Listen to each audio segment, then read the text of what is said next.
Okay, so now I'm working on the third layer of Togepi. And between sittings, I close my palette up, even if it's just for 5 minutes, to keep it nice and evenly wet and moist.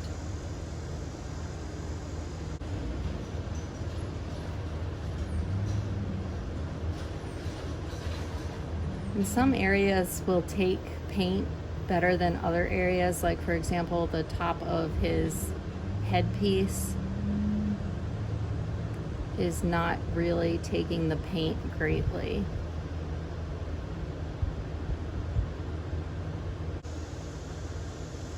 I feel like this flow aid is helping. I feel like the paint may be going on smoother and more uniform.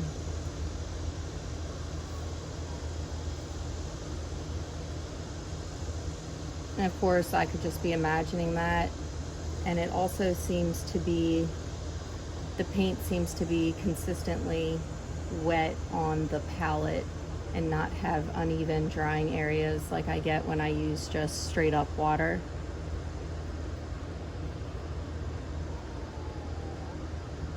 And that's fine, even if it's not even the painting difference that I need from the additive. More than anything, it's just I need to keep my paint consistent on my wet palette and not have areas and layers drying unevenly, because then that just ruins the paint. And if you put extra paint on the palette, you end up wasting it. And then the dried areas, when you try to mix it, it ends up boogering up and making your piece nasty.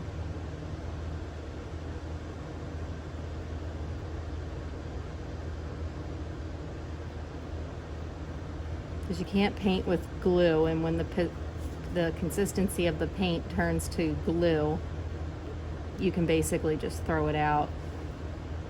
There's no way to salvage paint.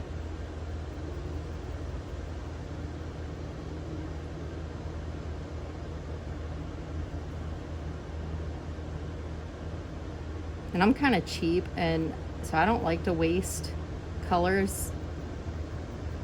So I put on the palette as much as I think I can use before it dries.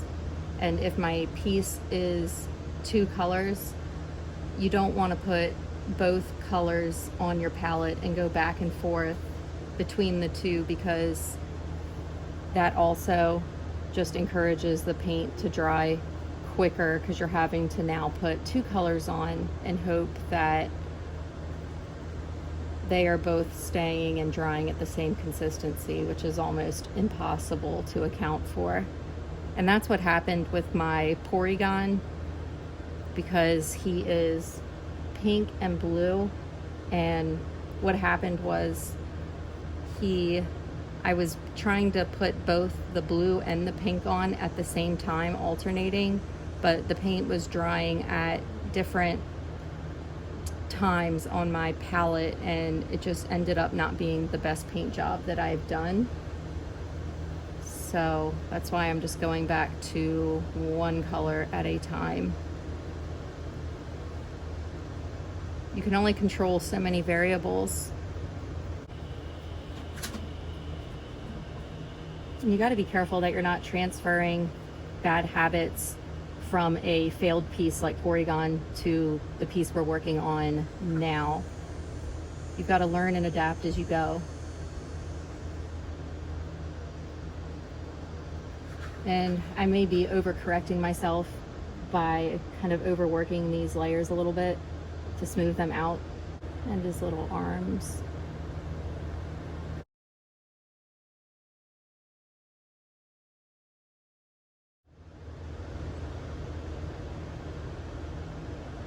And what type of Pokemon do you guys want to see me paint?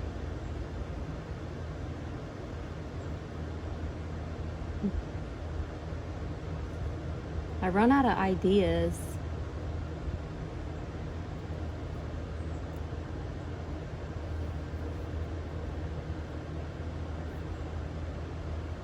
And I haven't really experimented too much with painting the evolution of the base Pokemon.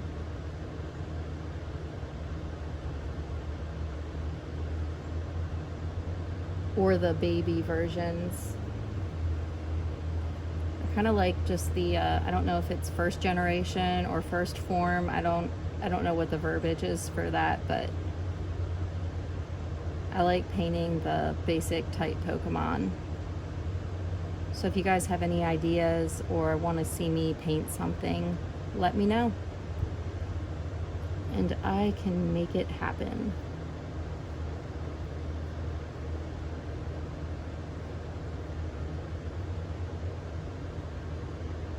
And Caterpie was really fun. I did a bunch of Caterpies. That was one of the first Pokemon I painted, and he is super cute and he was so fun to paint. I'll have to print some more of those and actually film that because he's fun.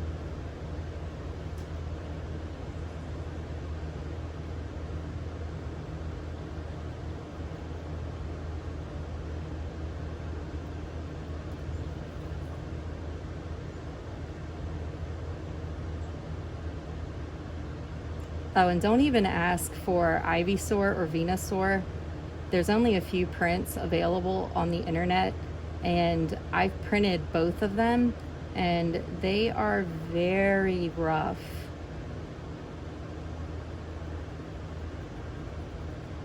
And I'll have to show you guys once what they look like, but they are looking pretty rough. And that's the other thing. I find that it's best to print the most well-known Pokemon like Bulbasaur, Eevee, Pikachu, Caterpie, Hoot, those guys, because there's a lot of art online to choose from. So if one print doesn't work out, there's another improved print.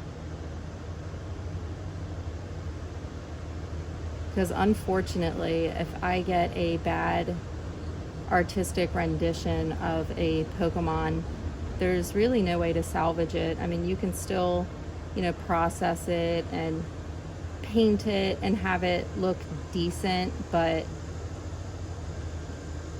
once the printed product is there, you're pretty much stuck with what you get.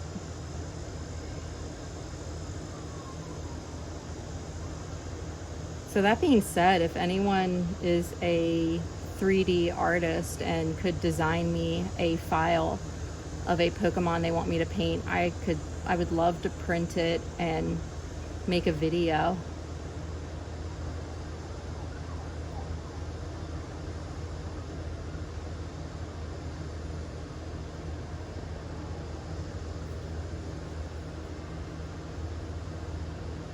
Alright, so I think I'm going to stop adding white to the top part of Togepi because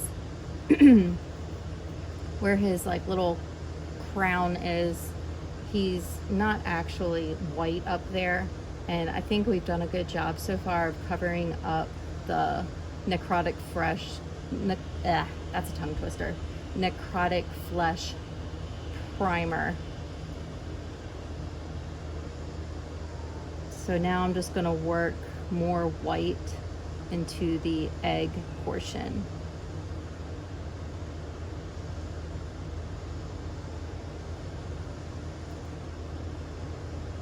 And this is going to be several coats because, like I said, I'm struggling to cover up the dark primer that I used.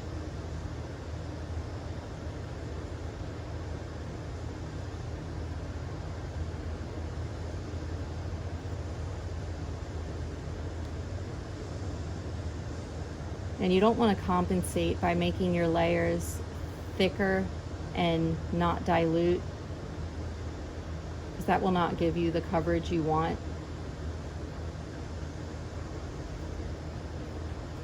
it's best to just still proceed with multiple thin coats of highly dilute paint.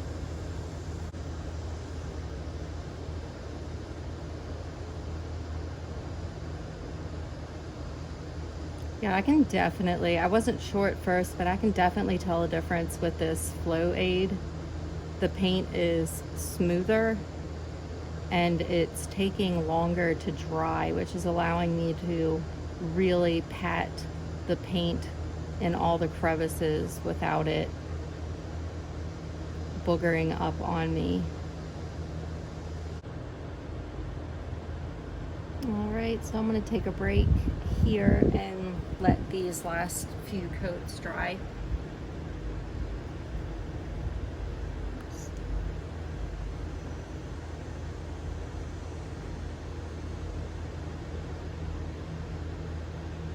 It's starting to get good coverage now.